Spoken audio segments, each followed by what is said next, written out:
Hello. ಹೇಳೋ ಬೇಗ, ಏನೋ ವಿಷಯ, ನಂಗೆ ಸ್ವಲ್ಪ ಅರ್ಜೆಂಟ್ ಐತೆ, ಹೇಳೋ ಬೇಗ. ಅರ್ಜೆಂಟ್ ಆದ್ರೆ ಬಾತ್ರೂಮ್ಗೆ ಹೋಗು. ಶೂಟ್ ಹಾಕ್ಬೇಡ, ಏನ್ ವಿಷಯ ಹೇಳಲಿ. ಒಂದ್ ಊರಲ್ಲಿ ಒಂದ್ ಕೋಳಿ ಇತ್ತಂತೆ. ಕೋಳಿನ ತಕ್ ತಿಕ್ಕಿಡ್ಕೊ, ನಂಗೇನ್ ಹೇಳ್ತೀಯ?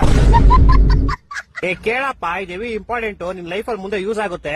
ಏನ್ ಹೇಳಿ, ಬೇಗ ಆಯ್ತು. ಒಂದ್ ಊರಲ್ಲಿ ಒಂದ್ ಕೋಳಿ ಇತ್ತಂತೆ. ಅದು ತೆರಿಯಕ್ಕೆ ಕೆಲಸ ಇಲ್ವಂತೆ. ಅದೆಲ್ಲ ಗೊತ್ತು, ಮುಂದೆ ಹೇಳಲಿ. ಆ ಕೋಳಿ ನಿಂತಾರ್ನೆ ಹೆವಿ ಮಿಂಡ್ರಿ ಹುಟ್ಟಿದ್ದು. ಅದ್ರ ಓನರ್ಗೆ ದಿನಾ ರೋದ್ನೆ ಕೊಡೋದಂತೆ. ಅದಕ್ಕೆ ಓನರ್ ಒಂದ್ ದಿವಸ ಅದನ್ನ ಬುಟ್ಟಿಲ್ ಹಾಕ್ಬಿಟ್ಟು ಕ್ಲೋಸ್ ಮಾಡ್ಬಿಟ್ನಂತೆ. ಆದ್ರೆ ಕೋಳಿ ಹೆವಿ ಮಿಂಡ್ರಿ ಹುಟ್ಟಿದ್ದು ಹಿಂದೆಯಿಂದ ತಪ್ಪಿಸ್ಕೊಂಡ್ಬಿಡ್ತು. ಆಮೇಲೆ ಈ ಸಲ ಒಂದ್ ಕಬ್ನದ್ ಕೇಜಲ್ ಕೂಡ ಹಾಕ್ಬಿಟ್ಟು ಬೀಗ ಹಾಕ್ಬಿಟ್ನಂತೆ. ಆದ್ರೆ ಕೋಳಿ ಮತ್ತೆ ಮಿಂಡ್ರಿ ಹುಟ್ಟಿದ್ದು ಈ ಸಲ ಹಿಂದೆಯಿಂದ ತಪ್ಪಿಸ್ಕೊಂಡ್ಬಿಡ್ತು. ಅದಕ್ ನಾನೇನೋ ಮಾಡ್ಲಿ, ನೀನ್ ಕೇಳಿಸ್ಕೋ. ಈ ಸಲ ಓನರ್ಗೆ ಫುಲ್ ಕೋಪ ಬಂದ್ಬಿಡ್ತು. ಆ ಕೋಪಕ್ಕೆ ಅದನ್ನ ಕಟ್ ಮಾಡ್ಕೊಂಡ್ ಚಿಕನ್ ತಂದೂರಿ ಮಾಡ್ಕೊಂಡ್ ತಿನ್ಕೊಂಡ್ಬಿಟ್ಟ. ಈ ಸಲ ತಪ್ಪಿಸ್ಕೊಳಕ್ ಚಾನ್ಸೇ ಇಲ್ಲ. ಆದ್ರೆ ಕೋಳಿ ಮಿಂಡ್ರಿ ಹುಟ್ಟಿದ್ದು ಬೆಳಗ್ಗೆ ಬಾತ್ರೂಮ್ ಹೋದಾಗ ಹಿಂದೆಯಿಂದ ತಪ್ಪಿಸ್ಕೊಂಡ್ಬಿಡ್ತು. ಅದಕ್ ನಾನೇನೋ ಮಾಡ್ಲಿ, ಲಾಸ್ಟ್ ಅಲ್ಲಿ ತಪ್ಪಿಸ್ಕೊಂತಲ್ಲ ಕೋಳಿ, ಅದೇ ಬಾಯಿ ಹಾಕೊಂಡ್ಬಿಡು. ಈ ತರ ಹಿಂಸೆ ಕೊಟ್ರೆ ಜನಗಳಿಗೆ ಯಾರು ಬದುಕ್ತಾರ?